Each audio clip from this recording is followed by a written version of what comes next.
You're listening to a podcast by the Center for Action and Contemplation. To learn more, visit cac.org. Greetings. I'm Jim Finley. And I'm Kirsten Oates. Welcome to Turning to the Mystics.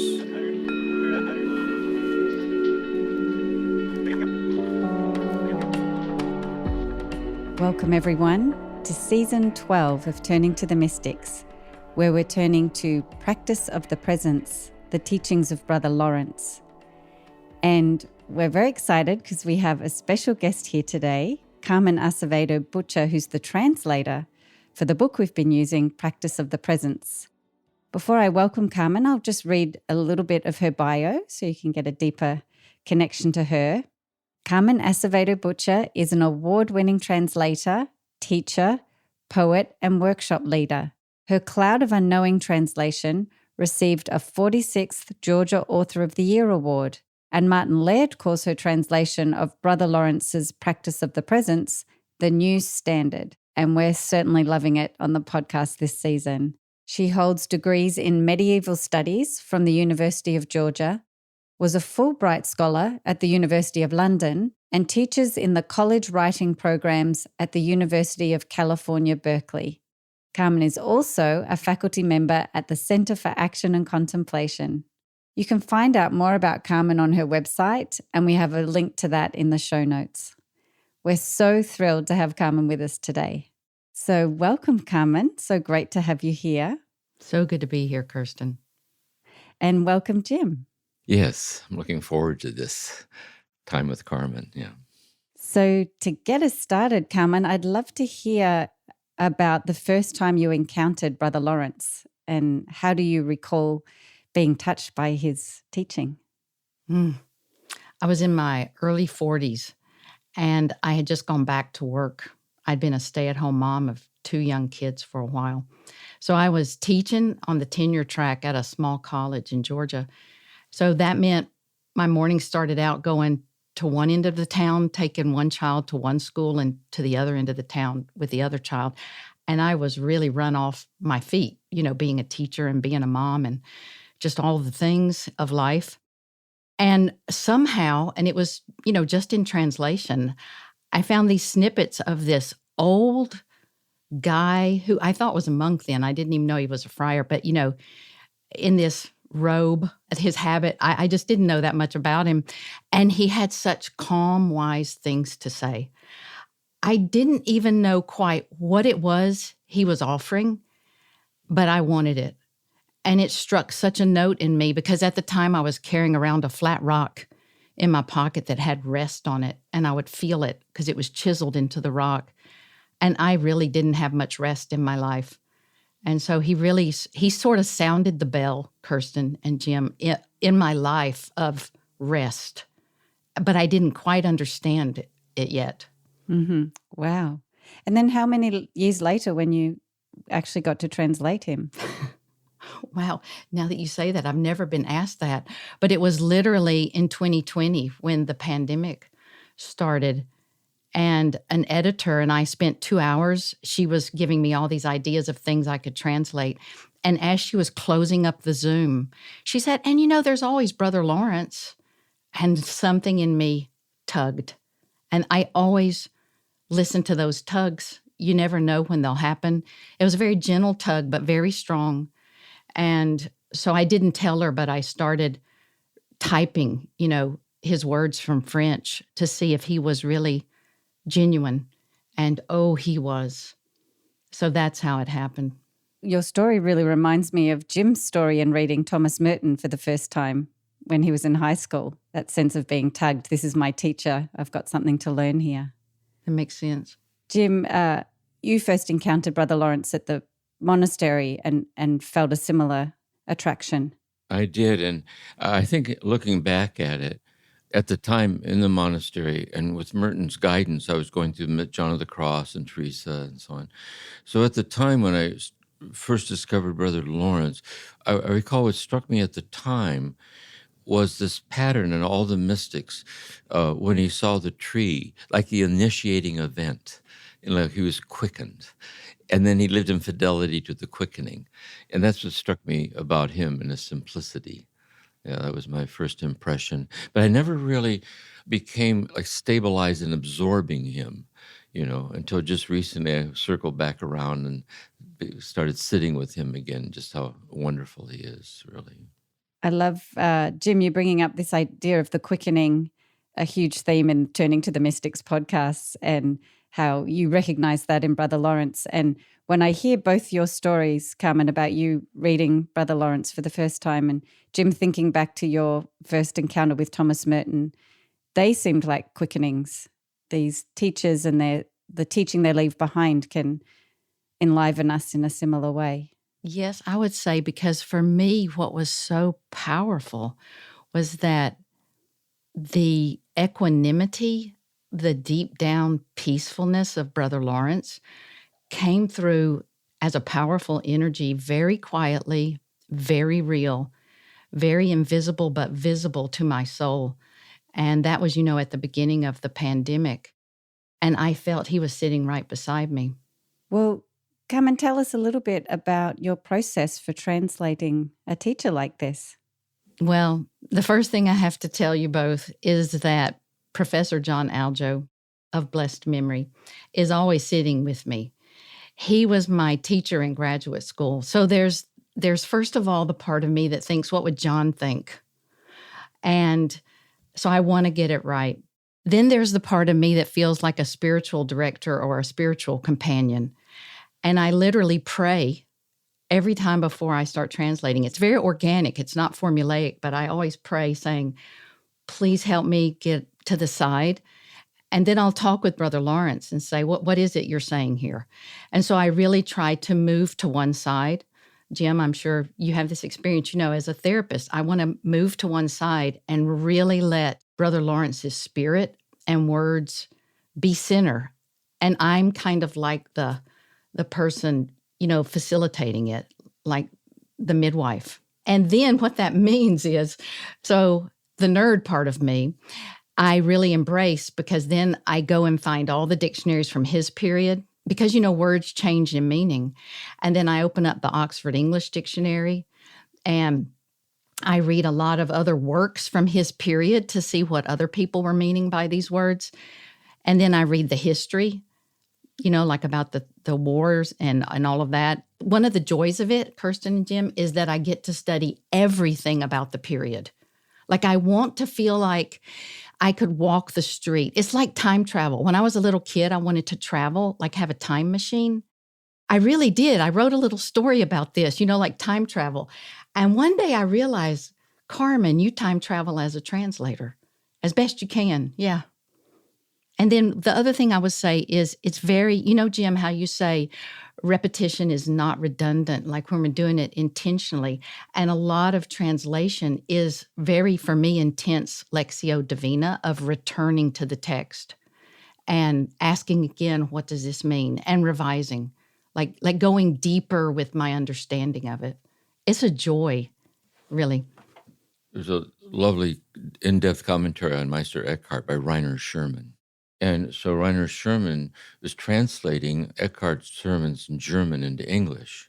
So Rainer Sherman wrote some reflections on translating as a spiritual path. And an observation that he made is that he said we should always remember that, say, if in translating Eckhart or any mystic, that you're translating the words of a mystic whose words are echoing what can't be said. In other words, he's translating the ineffable into a logos, into a language. So when you carry it over, you know what I'm trying to say? How the meaning kind of. And then I also think with us, when we hear it, then we listen to it, those words touch places in us that can't be said. Do I mean it arcs over into that space in the presence of God that can't be explained? Can I just say thank you for saying that, Jim? Because I really feel that when you're translating, that you are setting yourself up in front of this impossible, beautiful task. And if you feel that, what you just explained, that you're translating the ineffable into the logos, then you capture that sense that hopefully your audience will feel it's really like a passing on of the tradition, right? Of this ineffable tradition. Yeah. That's beautifully said. And so, Carmen, you had the challenge of translating from French into English and from 16 something into 2025 or back in 2020 when you were doing it. Yes. That's a really good point. Yeah. So one of the things that I did was like I said before, I typed it with my fingers because I'd never read him in the original. And I always approach it very like an empiricist. Like I go to the text, and it doesn't matter what I've read about it before or what other people have said, but I actually go to the text and I wanted to feel his words, Jim and Kirsten, in my fingers. So I typed it without the French accents and kind of sort of translated as I went, And as I was typing, I was like, wow, he is a mystic and he has food I want and I need to eat. So yeah, it was a joy, really. His writing reminds me of Jim's. So Jim, I have to get that in there because his writing is really poetic in a lot of ways. It is poetic. Yeah. Yeah. Yeah. Another thought I have about what you're saying is when Kirsten and I, we were doing Turning to the Mystics, we started with Thomas Merton. It isn't just because he was my teacher, but he's contemporary. That is, he speaks the echoes of our age. But when we're trying to study John of the Cross or Brother Lawrence, we're going back into an epoch of tonal qualities of language. And so we're trying to find that depth that transcends the specificity of the age, and carrying it into our age. And I think that's another thing that's going on when you translate like that. Yeah. It's so, so true. And Carmen, I'd love to do a little bit of time travel with you. Can you take us back to where Brother Lawrence lived and his time and place and what you learned? Yes. Well, the first thing I learned is that he's very humble in a genuine way. So he is very, very bright, smarter than people I think have ever quite given him credit for. But at the same time, he had a non-privileged background. And so he was part of the 98% who really, education was not something they did. So he was living in a time also of Louis XIV. So it's empire writ large, and a time where feudalism, you still feel its reality in their lives. And he went off and joined the army to really, I think, have a paycheck and to have regular food. And then he had that experience, Jim, even before that, of seeing the tree. So he carried that tree experience, that mystical experience of knowing the tree was going to bud again, even though it was wintertime and didn't have leaves. He carried that into the army and he never lost it. And afterwards, and I'm glad, Jim, we've been able to talk about this, after his time in the war, and it was no war is not horrendous, but this was one of the first modern, war. I mean, the warfare was really his injury, because he was injured then, bones were shattered and he was limping the rest of his life in great pain. But the thing that I appreciate about this is he came back to his civilian life because he just left the army and he literally didn't know what to do. So he was a failure. This is what makes him so accessible, Brother Lawrence. He failed. He tried to be a hermit and he failed at it. He said his emotions were just going too much up and down. And I know, Jim, you've mentioned how he had PTSD, which is the way his writing reads also, that very intense suffering. And then he tried to be a valet and he called himself, a clumsy oaf. And then he had an uncle who had gone into the Disc House Carmelites and he eventually decided to do that. But he had very low self-esteem. So all of this I really relate to. He was a nobody in his society. And, I'm a very blessed person. I have a very kind husband. I'm fortunate to teach at a university now. But as a kid, I was growing up in the South and as a woman was just not seen much and grew up in trauma situation in my home. So I'm a trauma survivor. And Brother Lawrence was too. And so he's so real. And the other thing I love about him is that he lived through climate crises. He lived through pandemics. And he came through it returning to God. And he even, during his 20s and 30s for 10 years, didn't see any results of his practice of the presence much that were visible to him, but he kept returning to love.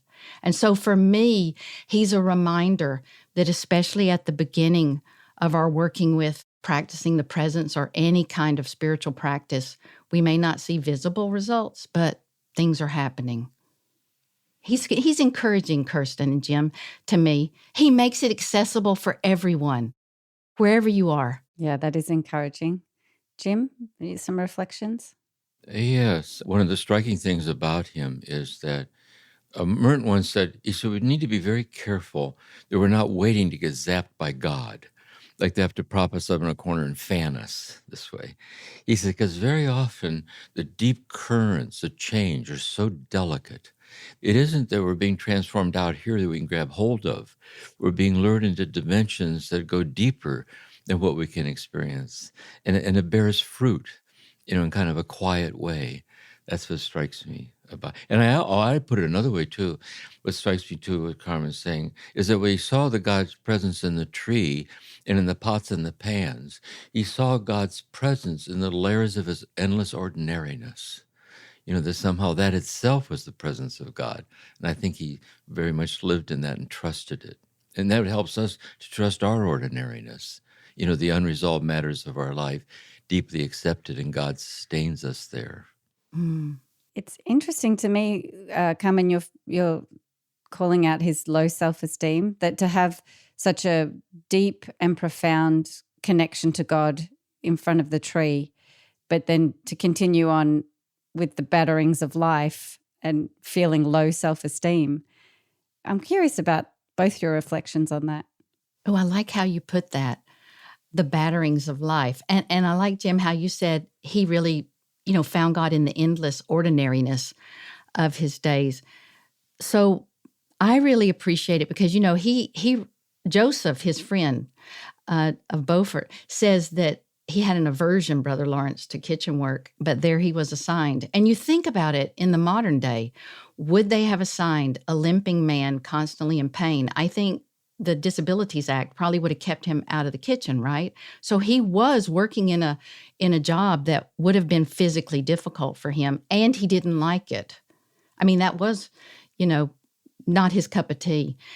And so he continued to have, as you said, these batterings of life, and he kept returning to God at every moment. And he says, you can do this in any number of ways. You can say, my God, I'm all yours.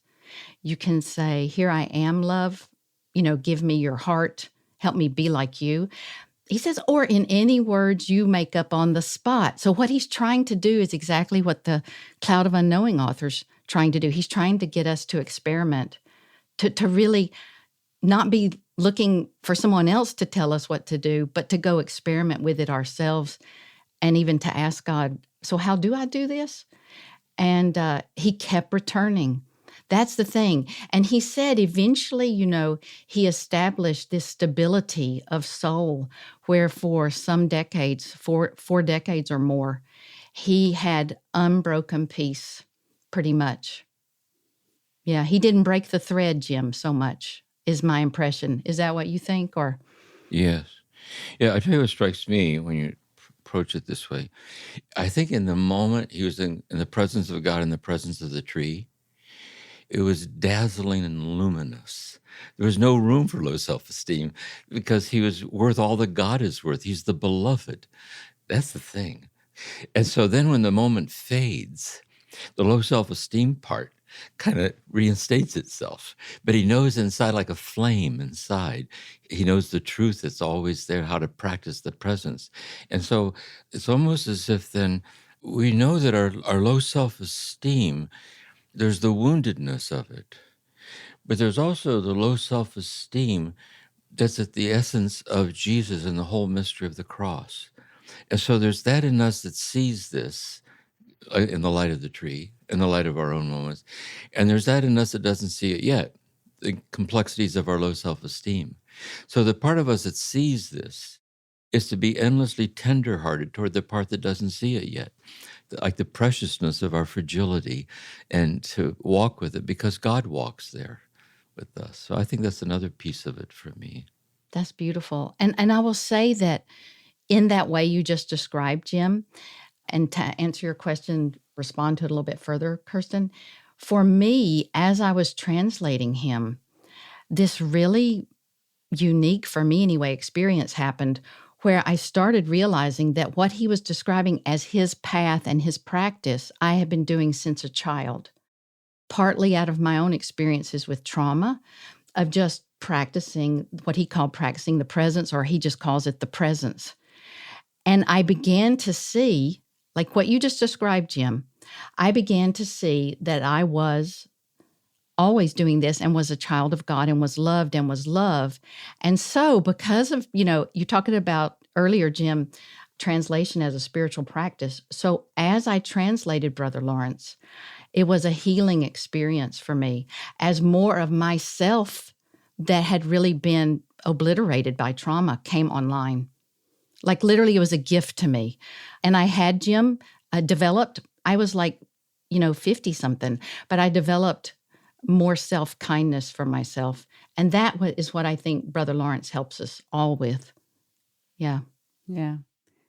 That's very encouraging to hear, both that Brother Lawrence had these experiences of low self-esteem and struggle, and you both sharing your backgrounds of trauma, and that the pathway forward is not, one experience and it's all fixed, but this ongoing journey of working with the different aspects of yourself. And I love, Carmen, that, you've found a teacher that really spoke to the depths of your own experience, and through that you were transformed. And I think that's what we're all looking for in a teacher, that they really reach those deeper depths of ourselves, the desire and the hurt, that they can reach both places. That's beautiful. And, he also reminds me of my mother. My mother was in a family that they couldn't afford to send her to college, so she never went. I think we realized recently she has a learning disability like I do. I think she has dyslexia like I do. And so she's never thought she was smart, and she's plenty smart. But my mother can sew, she can cook. All the things that Brother Lawrence was, my mother can fix shoes, he fixed shoes. And so I had this experience very young of someone who read her Bible, prayed, and really practiced the presence. And now I'm just realizing, talking with you two, that Brother Lawrence reminds me really of my mother. So there's no arrogance to him. And there's also no self-loathing. You know how Howard Thurman talks about when someone has been oppressed or experienced trauma, you need a kind of psychic surgery where you realize you're a child of God. And this is what Brother Lawrence, I think, helps us all with.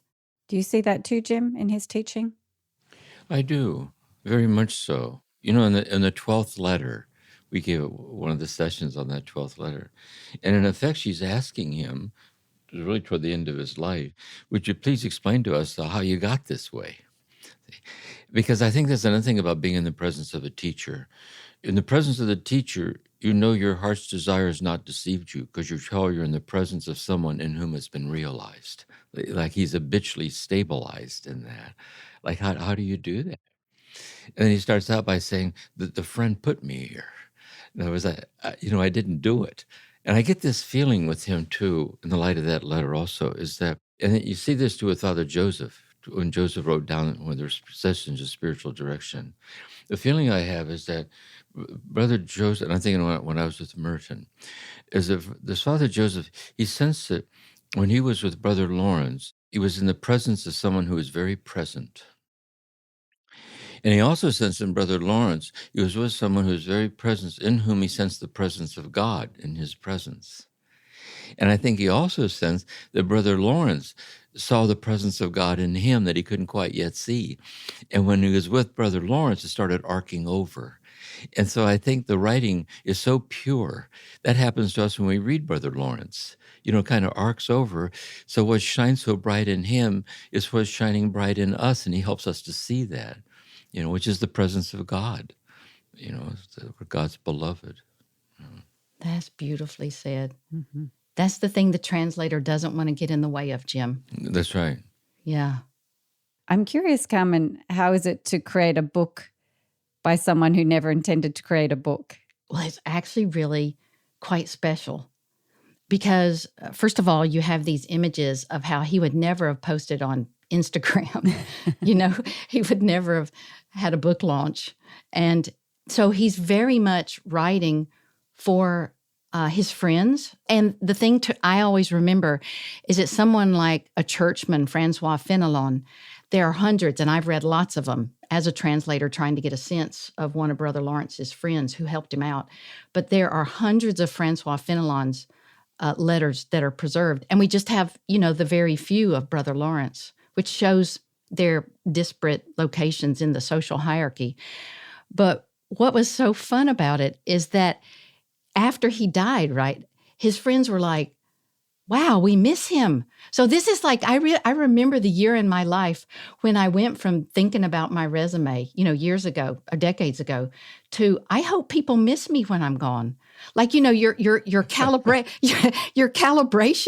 goes from what's on paper about you to you hope people are really sad to see that you're not there anymore. And his friends were that way when Brother Lawrence died in 1691. And so they were like, hey, we have just these few letters. Father Joseph, can you go look for some more? So in looking for them, he found Brother Lawrence's spiritual maxims. And we hear that he wrote these spiritual maxims for himself. And sometimes, he would look at what he had written and it so didn't match that experience that he had of God's presence that was so pure and real that he would just rip them up. And I've always had this imaginal experience in my mind where one day I'll be walking through Paris and there'll be an ancient trash can with Brother Lawrence's ripped up spiritual maxims in it. Do you know? But what I love is that his book exists and his writings exist because of friendship. And I think friendship is of utmost importance. And so we're brought back to how important friendship is, how holy it is, how much it is part of, the Trinity is three friends dancing in relationship. It's a responsibility in a way.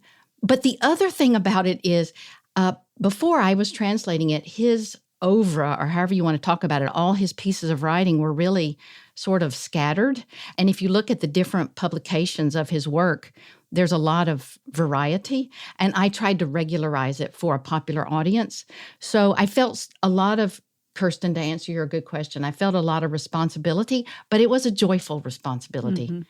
Yeah, it was really joyful. You put a lot of pieces together in your book that were in disparate places. Yes. Yeah, and added in a lovely commentary, not only about his life, but also about each of the pieces of work, like helping us get into the mind of the translator and how you experienced Brother Lawrence in that piece of work you were translating. Well, I got to give credit where credit's due. So I have readers, like everybody does when you're writing something. And first of all, my editor was like, can you let us into your translation mindset? And then another one of my friends who read the translation before it was, out published is Muslim. And she was like, I know probably other people. And she has a PhD in Farsi. So she's like a Rumi expert, very much a mystic. And she said, I know a lot of people will understand Brother Lawrence, but could you put something before each section to explain it? So I'm really grateful. It was a community effort, really, Kirsten. Yeah, it really adds a lot. Jim, you read the original, a different version of this book for many. Yeah, in the monastery. Yes. Yeah. And you were excited to see these additional pieces too. Very much so. And something else I'm listening to Carmen and the two of you is Dan Walsh in medieval philosophy class in the monastery. He said, that when you sense that you belong to a contemplative community, it bears witness that you're worth what the community is gathered for, and it's gathered for God. So we get the feeling that in the Affinity on the Turning to the Mystics podcast, it's a community of mystics, and we're not rudely intruding into their world. But the very fact they nourish us shows us that we're worth what the gathering is for, which is God. And so there's something like we're drawn into this. And another thing I think, too, is that admittedly that mystics can be kind of daunting.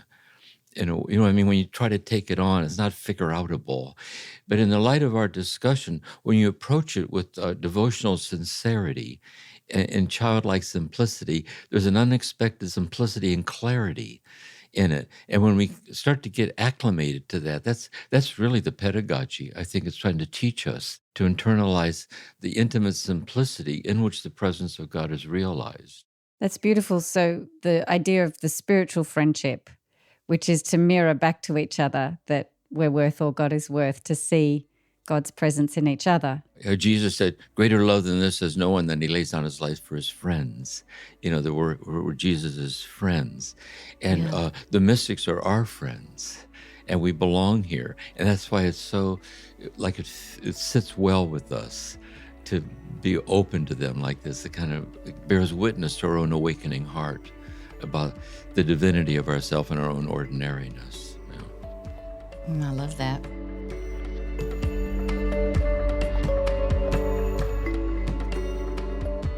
Turning to the mystics will continue in a moment.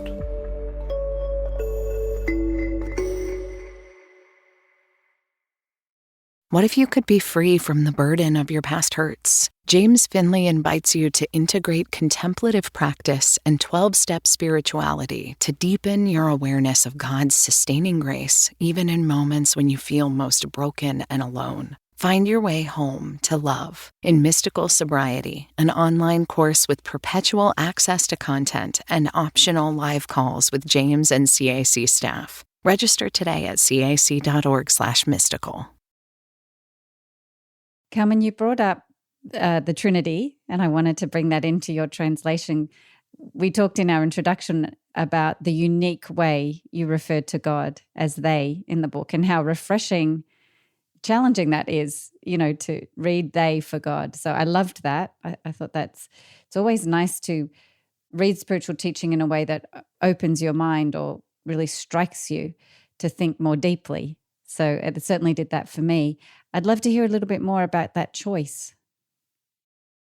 Well, it felt like it chose me in a sense. So, you know, when I teach at a university, and often students share their pronouns, and I tell them I'm she, her series, you know, the she series. And so my students are very much open about this, and it's just part of life. So when I'm translating, I used to translate for all the people above me who were going to decide if I got tenure or not, you know, all the older people above me.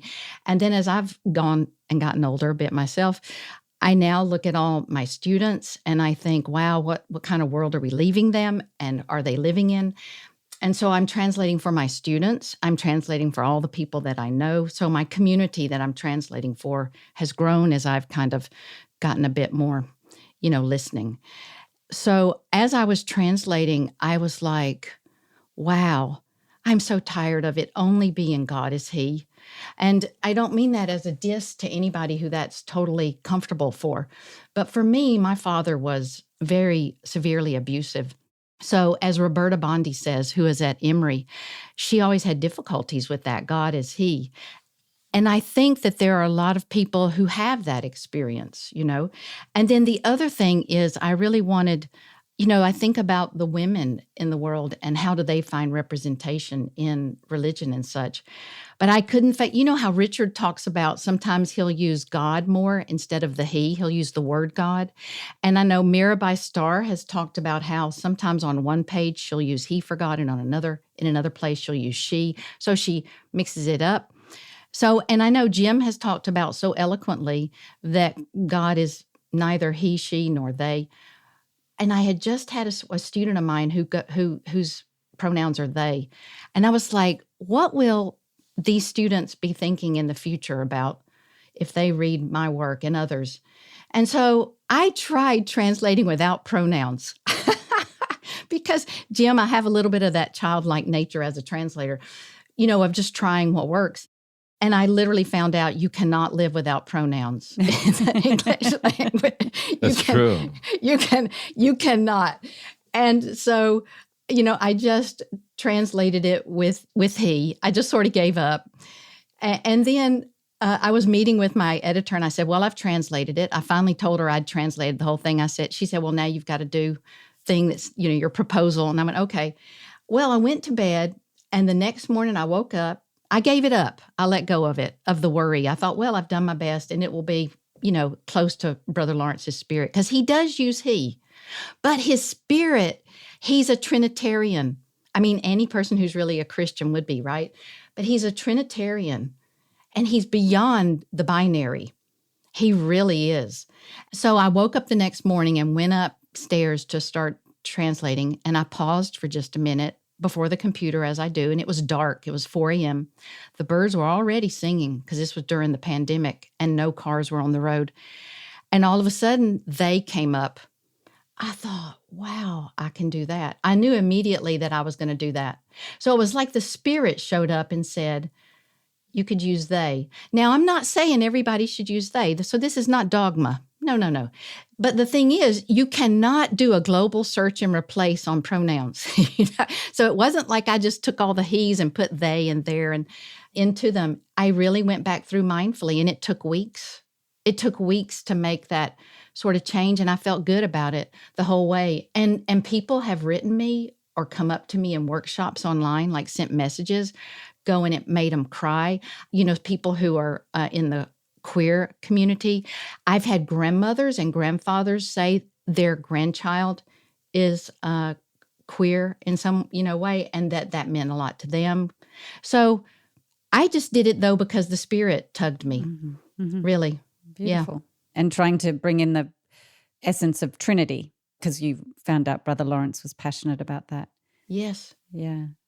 I remember Richard Rohr saying that Christianity today had lost the sense of the Trinity, and he wrote a book, The Divine Dance, to try and bring back the sense of God as a verb, not as a noun. Yes, I appreciate that from Richard. So wise. Yeah. Jim, do you have any reflections on the Trinity? And Yes, I do. One reflection, this is precisely where Brother Lawrence never goes. Like Meister Eckhart, he wasn't theological. He never went this kind of discussion. He just doesn't even go there. And just because it wasn't in him to do that. But a couple of thoughts. We want to be careful we don't get lost in this, but just to touch on it, a few thoughts. One is that what the tradition really teaches is that gender does not apply to God. God's not a he, God's not a she, and God's not it either. Yet in some way, though, God's the infinity of the masculine, infinity of the feminine, because God is the creator of the masculine, the feminine, and neuter. So there's that strange thing where he's beyond gender, yet he's the infinity of gender itself. But because of the patriarchal nature of society, the masculine kind of dominated in with empire and so on, and it took that unfortunate turn. And my last thought is this. The thing about the Trinity, too, about they, is you can't count the persons of the Trinity. They're transsubjective relations because God is one. And here's the thing about Brother Lawrence and all these mystics, is that it isn't just that from all of eternity, there's these transsubjective relations of knowledge and love. But from all of eternity, God the Father is eternally contemplating you, hidden with Christ in God forever before the origins of the universe, which is the unborn you. So just like the persons of the Trinity aren't other than each other, we're not other than God either. And that's the mystical experience. When he was in the presence of the tree, that we and God mutually disappear as dualistically other than each other in a kind of a communal realization. And so I think those are some of the connotations of this to be aware of. Yeah. That's so good, Jim. Also, I would say that one of the things I appreciated about like reading Augustine and people like that. So I did a survey myself of who uses what pronouns during this time. So like how Augustine uses it or what it is. And I always appreciate it when they play with this concept. Yeah. Because it expands it in just the ways you're talking about. Yeah. Another big thing about Augustine when he's writing De Trinitate, the Trinity, he's walking along like struggling with it. An apocryphal story is he's walking along the edge of the water and he sees a little child going to the ocean, getting a teaspoon of ocean water and pouring it in a little hole in the sand. He's doing it over and over. So he goes up and he says, "What are you doing?" He says, "I'm trying to get the ocean into this hole." And Augustine said, well, laughed. He said, you can't do that. He said, neither will you ever figure out the Trinity. And he disappeared. So the thing about the Trinity is that it's an impasse in sequential thought. And when you stay with the impasse, a deeper unity flows through. It's almost intended to be that place. And I want to say, I'm glad you brought all that up, Jim and Kirsten, because one of the things that I kept running up against as I was translating Brother Lawrence is, Protestants love Brother Lawrence. I mean, and not just Protestants, Buddhists, Hindi, people of no faith, atheists, love Brother Lawrence. But one of the things I noticed in translation is he's made very much this is your spiritual goal. That's how the translations tend to run. They're very binary. They're very good versus evil. They're very sinner versus saint. And he only uses the word sin or sinner a couple of times, but it's translated into this binary. So he's kind of been co-opted by empire in translations, I discovered. Yeah, and he's a mystic. Yeah. That's beautiful. Jim, I'd like to turn to your emphasis on sharing Brother Lawrence's teaching, this idea of this one note. I'd love to hear you share a little bit about that and have Carmen respond. Yes. Brother Lawrence is playing just one note, but that one note is the music of the whole orchestra because presence is the all-encompassing infinity. So everything that is the modality of presence. And so in the singularity, the all-encompassing singularity of presence. And he kind of stops there. And he's like Julian of Norwich too. What John of the Cross and Teresa, they also are mystics, are grounded in the oneness. But also they do something else that he doesn't. They know by sitting with a lot of people in spiritual direction, a lot of practical questions come up. Well, what about this and what about that? And how do I discern this is happening to me? And how do I know I'm not being deceived? Why am I so afraid to surrender to this that in my heart I know is the love of God? And how do I get past it? They go into all of that because we do. There's a kind of symphonic simplicity that runs through all of that, where they explicate the nuancing of things we can see about it. So when Teresa of Avila says, for example, she's talking about people in the third mansion, right on the cusp of mystical union. And she said, in the third mansion is psychological spiritual maturity. We need more third mansion people. She said, but the thing about the third mansion is that reason has not yet been conquered by love. Is entirely too reasonable. And she talks about the sweet surrender in prayer. So John of the Cross had these lovely things, but he doesn't do that. But the thing is this, if we just stay with the purity of what he's saying, the purity of what he's saying is the singularity. It grounds us in this place. And if we were with him in spiritual, right? Look at what Brother Joseph does? Brother Joseph explicates what they got shared in spiritual direction because he sat with them and he listened to Joseph. Just like if we was him, he'd listen to us. But in his own teaching, the singularity of his simplicity, he just stayed there. It's like Dharma. He's just the Tao. Oh, that's beautiful. I love that symphonic simplicity, Jim. And I love how you're framing his conversations as Joseph sharing with us, really, that spiritual direction. And that's beautiful how you say that. His one note holds the whole symphony. And another thing, I think for him, he didn't see himself as a spiritual director. He was a cook. Yeah. He wasn't trying to explain anything. He's just trying to see the soup got done on time. And God's the infinity of the soup. Yeah, you couldn't have said it better. Because, even when he writes in his letters, he always puts himself into the shoes of whoever he's writing. He even refers to himself in third person, right? And it's out of a very healthy self-identity, I think, and selfhood. So, yeah, what you're saying is really beautiful, Jim, and so true. He keeps returning to love. Say more about that selfhood, Carmen. Well, for me, my trauma, I've been, to counseling, to therapy, 2 intensive times for about a year each. So that has been super helpful for me. But where most of my selfhood formation has come, because I didn't really get it in childhood, has been in my practicing, like returning to love, what Brother Lawrence talks about, that he illuminated for me and myself. Like, in other words, I realized, wow, I was always turning to God and saying, please help me. What's going on? Even as a child, like I was trying to read the Bible and I was trying to pray and sing. And Brother Lawrence lit that up for me inside. I had a blindness towards myself, that because he went through it himself, he walked through that darkness. And he had both, I think, depression or CPTSD and dark night of the soul simultaneously, and he somehow healed it. He is such a good guide for those of us who are trying to really become selves, this really divine nature of love. He really showed me that I am love and that others are love, all others. As Greg Boyle says, everybody belongs and everybody is love, no exceptions. So for me, Brother Lawrence is always saying, return to love, however makes sense to you, has been what I've always done. And it reminds me because, for example, Kirsten and Jim, I began to treat answering emails as a spiritual practice because it's kind of like my Achilles heel, because you get a lot of emails. I just realized, wow, this could become my pots and pans. Emails. Yeah.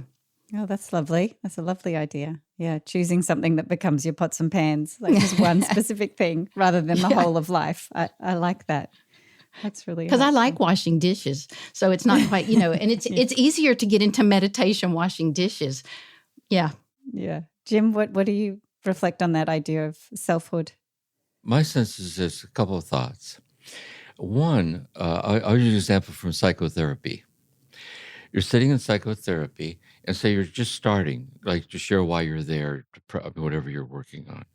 And as I listen, I'm listening to you, and I say, I want to ask, I have a question. And it's a real question because I want to get to know you. And the question I ask is such that in order to respond, you have to pause for a moment to listen to yourself. And as you listen to yourself, you're becoming more present to yourself in my presence, and the healing starts. It's very, very subtle. And in the ladder to heaven, we go the second, Lectio Divina, meditation and prayer. The Lectio is the listening. It's a sustained attentiveness to a beauty not yet thought about. So T.S. Eliot says, to hope too soon is to hope for the wrong thing. To think too soon is to think the wrong thing. We don't stay long enough in the attentiveness. And so Brother Lawrence, I think, has that invitation to this kind of deep attentiveness, which is really an echo of God's infinite attentiveness to us. We're one with each other in the attentiveness this way. So that's one of the things that strikes me about it. Yeah, lovely. So reading Brother Lawrence can slow us down and bring us into resonance with what you talked about, Carmen, that love that you knew from childhood but had lost touch with. Yeah, you can't skim read the mystics. You know what I mean? You skip right over because the pedagogy, you have to slow down enough to sit deeply with the beauty of what was just said. And then you're already being lured into the attentiveness that he's speaking of this way. That's the intimacy of the learning, I think. What I love about it too is that the way Brother Lawrence, Jim, to continue what you're saying, the way that he talks about the practice of the presence as a dialogue, a spending time, a sitting with God, really.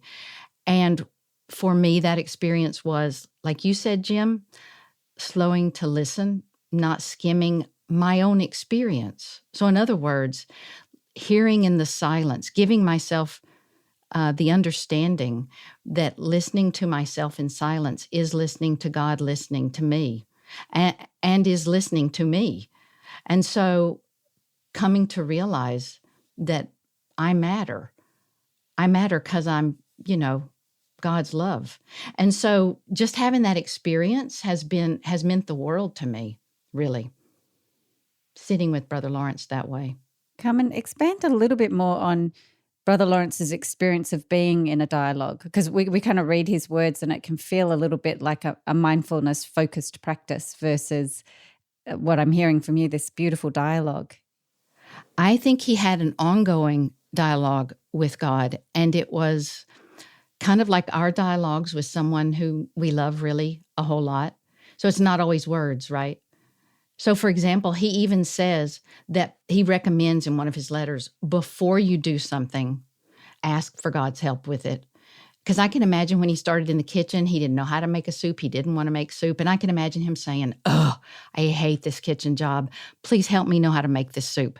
Well, I've been doing that my whole life. Like, dear God, please help me write this English essay in high school, all that, and even younger. And then he says, after it's done, if it went well, thank God. And if it didn't go, well, I did my best and thank you for helping me, And so he's very forgiving. And he says, like, I'm just thinking, my husband and I, we've been together for decades. And sometimes we're talking with each other, and sometimes we're just listening, and sometimes we're just sitting together. And sometimes we're just doing things together. And there is still this unbroken conversation. So there is talking, but there's also that it's really like, as Jim, you were talking about a minute ago, it really is Lectio Divina as a form of conversation. And that's how you live your every moment of your life, right? And you're kind of always returning to this consciousness. And I love how he says, so if a friend came to visit you, you wouldn't leave them alone, would you? So why would you leave God alone? Because, why would you do that? I mean, God is so real to Brother Lawrence because he also knew himself so well. It's so accessible. It's possible for any one of us, no matter where we are in life. I hadn't heard that. I love that idea of you wouldn't leave a friend alone in your house. So you're always present and attentive, whether you're talking to them or just sitting next to them or doing something with them. But you feel that relational connection. And I know sometimes my husband has given me something. He's like, I saw this book at this bookstore and I thought you might like it. And I look at it and think, I remember it was a Steve Martin book once. And I was like, I didn't know Steve Martin wrote books. And then I thought, but my husband knows me. So I look at this book and it's a super good book. I'm like, thank you so much. And it's kind of like that kind of an intimate conversation where you're talking with God in this way, like really with your closest friend. Yeah. Do you have anything to add to that, Jim? Just one thought just coming to me is that another way of looking at it would be as an ongoing conversation. Is it the constantly shifting patterns of what's happening? Is God speaking to us as that pattern?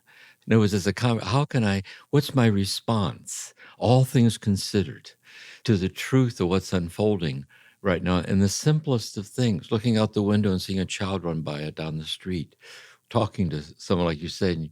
My daughters, they call me every night to check up on me. And they want to know what I'm going to have for dinner.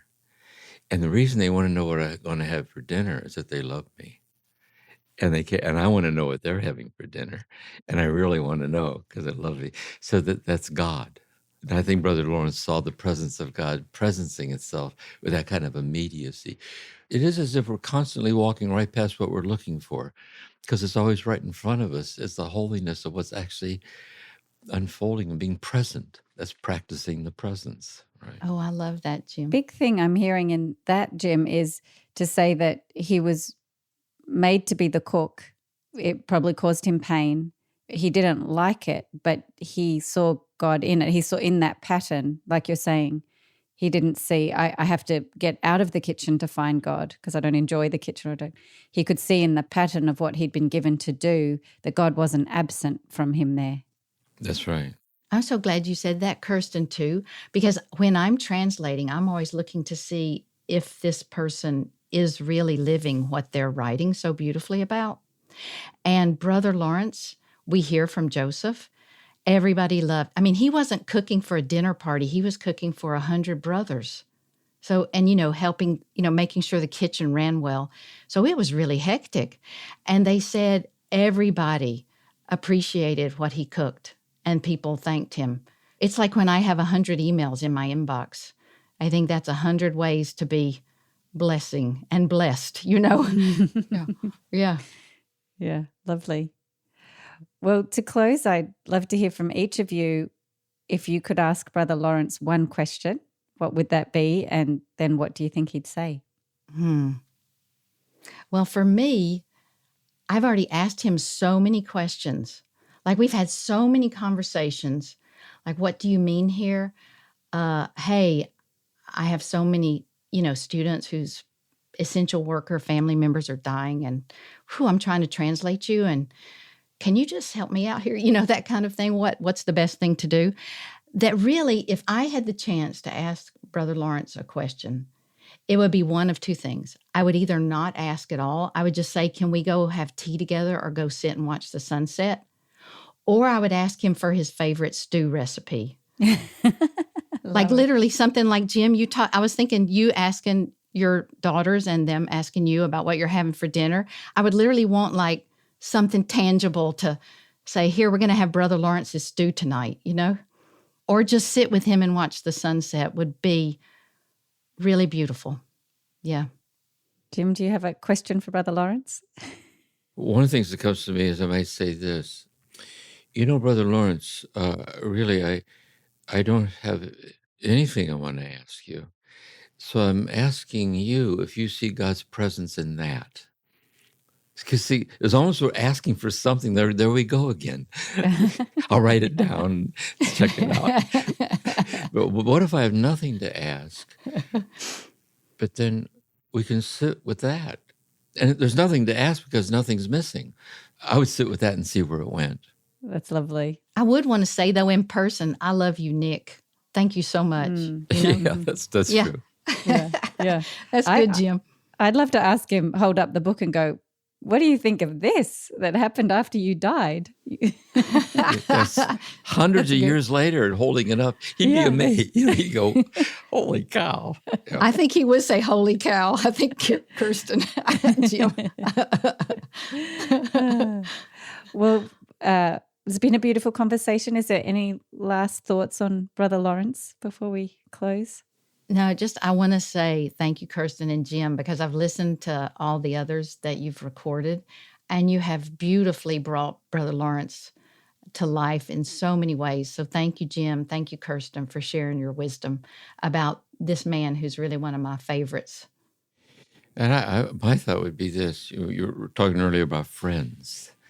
And I think, Brother Lawrence, so I consider the two of you my friends. You consider me your friends. And it's our friendship with Brother Lawrence that's brought us together. And in a broader sense, everyone listening to the broadcast, to the podcast, I would hope, too, that they sense they're in that community of friendship. It's that we're kindred spirits together in this community. And Brother Lawrence is blessing all of us in this way. Yeah, beautiful. Yes, he is. I love that. And this idea of practicing the presence, which is we can even hold everyone listening in our hearts and know that they're part of this circle of love that Brother Lawrence invites us into. Yes. Well said. Beautiful. Thank you both. I've enjoyed it more than I can say. Me too. Well, thank you, Carmen. Thank you, Jim. And thank you, Dorothy, in the background and the team behind her. Always so supportive and helpful. See you next time.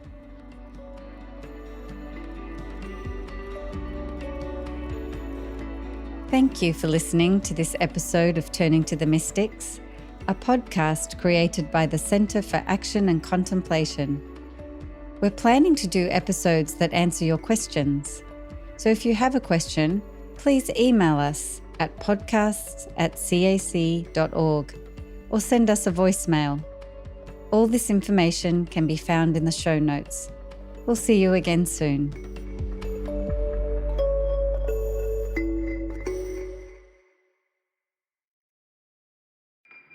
Do you feel called to walk a more contemplative path? The Center for Action and Contemplation is an educational nonprofit supporting the journey of inner transformation. Our programs and resources will help grow your consciousness, deepen your prayer practice, and strengthen your compassionate engagement with the world. Learn more about our resources, such as publications, podcasts, email series, and events at www.cac.org.